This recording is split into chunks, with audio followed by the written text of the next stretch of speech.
Hello everyone, I'm Underworld, and to celebrate 1 month of drawing every day, which is a series I'm doing on my Instagram, I've chosen to draw a scene from one of my stories. This is scene 19, the end of the first act in my movie All I Want and Nothing More.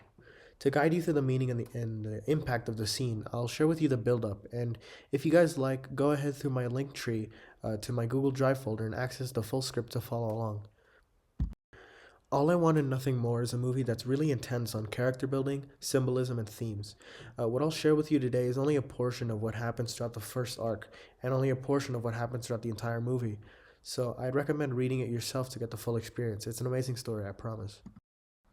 My main character's inciting incident takes place in scene 1, which is on a rooftop bar at the end of the first 2 years of college for 5 students. Ian, Isha, Justin, Annabelle, and Howard all reflect on the arduous 2 years behind them, reminiscing about the struggles and their plans for the future. Howard and his ethnically diverse friends hope to meet up again after the summer and before the start of university. They are attending the same one. Howard is excited about this but hesitant to tell them that he hasn't yet gotten his acceptance letter from their university. They comfort him, claiming that if they got in, he should have too, considering that he got the grades to get in. For now, they claim he's just gotta wait a little longer. We see a montage of the few more moments they spent together through the summer. Days continue to pass and Howard doesn't hear back from his university until finally he gets a letter. He eagerly opens it to discover that he was rejected. Howard had the grades, he had done everything he needed to do, yet he was booted. External events out of his control decided the fate of his life for the next 2 years. This is his inciting incident. Scene 2 starts quickly. It's an everything everywhere all at once type of paced scene that follows a young woman named Lai spearheading the decorating of a club room. Fellow assistant Fuge asks Lai a question needing a more executive answer, which turns her to Howard, who oversees the entire production for the decoration of this room. Howard has started the A Club, a social club in his school of which he is the president of, due to his unconscious desire to return control in his life after his inciting incident. Howard's friend Bryce interrupts him and invites him to a party, which they will go after the decorations are up. Upon arriving to the party, Howard's friend leaves him for a moment, and then Howard gets lost among the drinking and whatever else, and there he sees his cousin Safi, who he hasn't spoken to in a few years. Howard eventually left the party, which annoyed Bryce. Bryce and he had an argument the next day. Bryce had slowly been turning away from Howard for a while now because of the nature of his club. He thought it was stupid and immature. Therefore, he told Howard in the hopes that he'd stop it and behave normally, but this disrespected Howard. Don't come then, Howard told him. This angered Bryce, who cursed at Howard and walked off, ending their friendship then and there. Later in the day, Lai noticed a suspicious person peering into the room. Someone trying to become a new member, she thought, so she tried to get Howard's attention, yet his mind was elsewhere, lost in anger at this morning's conversation with Bryce. By the time she was able to get his attention, the man had taken a picture and left. She disregarded the person and let Howard back to his thoughts. That night, Howard visits Safi's dorm. For the first time in a while, they enjoy each other's company, reflecting on why they hadn't spoken in so long. They talk about things, how life's been, any new love interests. Howard reminds her of a past boyfriend she had, one who made her family worried because they grew secretive. They feared she would make a mistake with the boy. Yet, when Howard's father grew overbearing in his attempt to keep her from this, Safi's mother defended Safi, and henceforth the two families were broken. Safi had always been rebellious with her mother and especially with Howard's father, who she claims blew the whole conflict out of proportion. But Safi has since learned from her mistake, and despite Howard's one-sided mockery, plays along with his jokes. Howard agrees with his father's sentiment from back then, reminding her of why she didn't merely stop talking to his father, but why she cut him off too. Regardless, she puts up with him and asks to be a part of the club. We cut to some time that night. The young man who was peeking into the A Club room sits in the darkness of his room, sharing with a group chat of other competing club members photos of the new and improved A Club's room. They discuss the unsavory nature of how it came about. They claim Howard misled multiple people, students, teachers, into fundraising and putting in their effort to decorate the room for the history teacher who owned the room, never telling them that they were going to use the room for their own selfish purposes. In a way, Howard exploited the kindness of those people around him to decorate his club for free. This competing club owner, Jordan, holds disdain for Howard. Howard sits at home with his parents at the dinner table eating. The mood is tense, quiet, and the lighting is weak.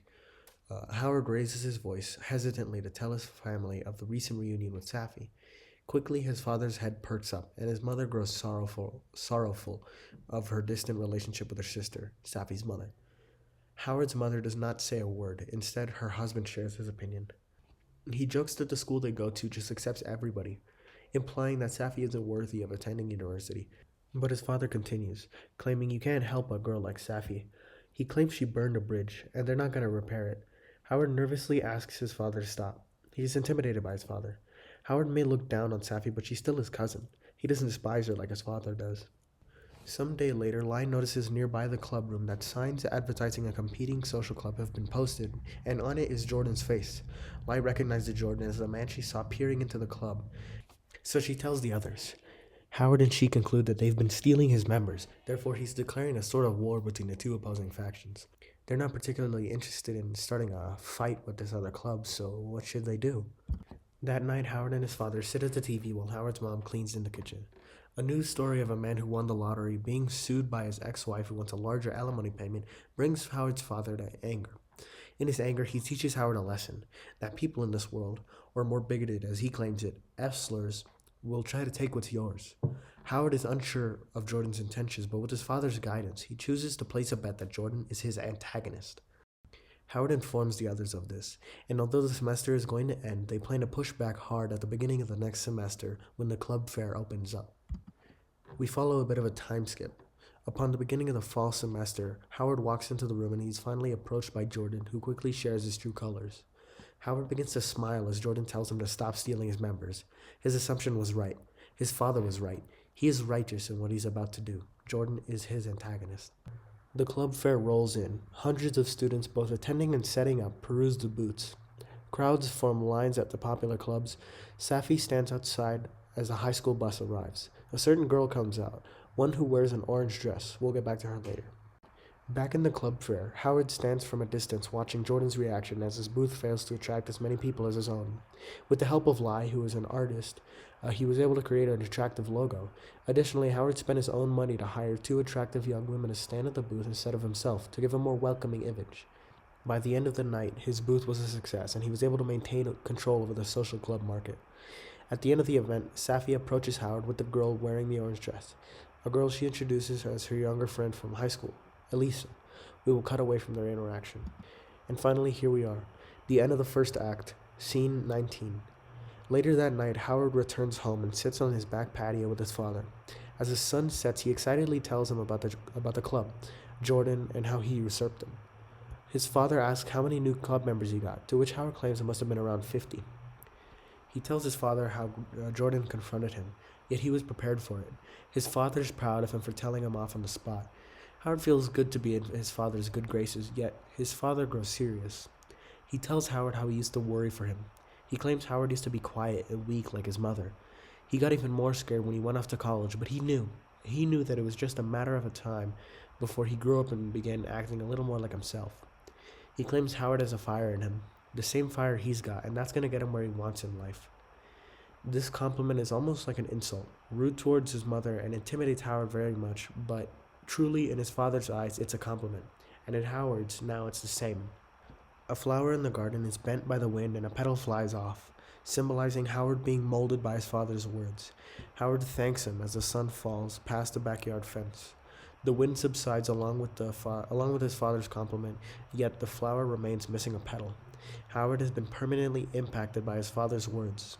A small bug, highlighted in orange by the sunset, has begun to climb upon the flower. An important topic in this story is the connection between parents and their kids. Howard in this movie grows to behave similarly to his father, who is a dominating and at one time probably charismatic man who attracts all the ladies, but now he's more of a bigoted, hateful person. Regardless, by merely looking at the relationship between Howard's parents, one could understand the relationship between Howard and any woman, namely Elisa.